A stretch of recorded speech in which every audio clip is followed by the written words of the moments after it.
Hello बच्चों, चलिए प्रश्न पढ़ते हैं। प्रश्न दिया है, कृषि किए जाने वाले एक कवक का नाम बताइए। तो इस प्रश्न में हमसे कृषि किए जाने वाले कवक के विषय में पूछा गया है, अर्थात इस प्रश्न की जो मुख्य मुख्य अव अवधारणा है, मुख्य अवधारणा जो इस प्रश्न की है वह कृषि किए जाने वाले कवकों के विषय में है। कृषि में कवकों के विषय में। तो चलिए सबसे पहले समझते हैं कि कवक क्या होते हैं। तो कवक के विषय में समझते हैं। कवक एक धागे नुमा संरचना वाले जीव हैं, अर्थात इनके शरीर का निर्माण जो होता है वो धागे नुमा संरचनाओं से होता है। धागे नुमा संरचनाओं से इन संरचनाओं को कवक तंतु कहा जाता है। कवक तंतु तथा अनेक कवक तंतु मिलकर कवक जाल का निर्माण करते हैं।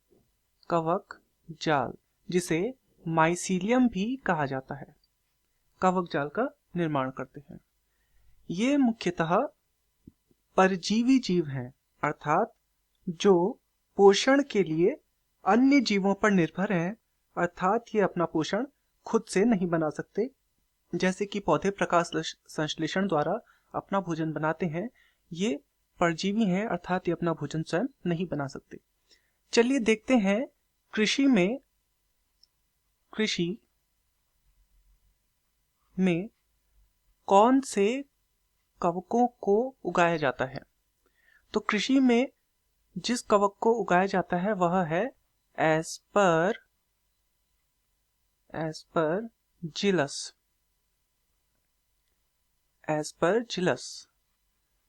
ये जो एस्परजिलस कवक है, यह कवकों के वर्ग एस्कोमाइसिटीज का भाग है।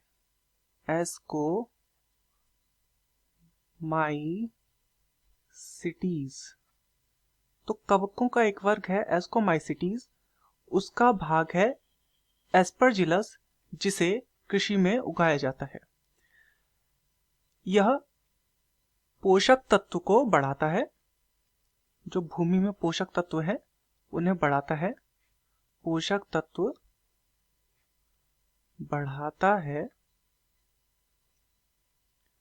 अब जब यह पोषक तत्व बढ़ाता है तो इस कारण से भूमि की उर्वरा शक्ति भी बढ़ती है। उर्वरा शक्ति बढ़ती है। तो चलिए अपने प्रश्न को दोबारा देखते हैं।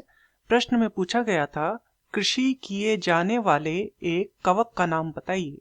तो कृषि किए जाने वाले कवक का नाम है एस्परजिलस, जो कि वर्ग एस्कोमाइसिटीज का भाग है। मैं आशा करता हूं आपकी यह समझ में आया होगा। धन्यवाद।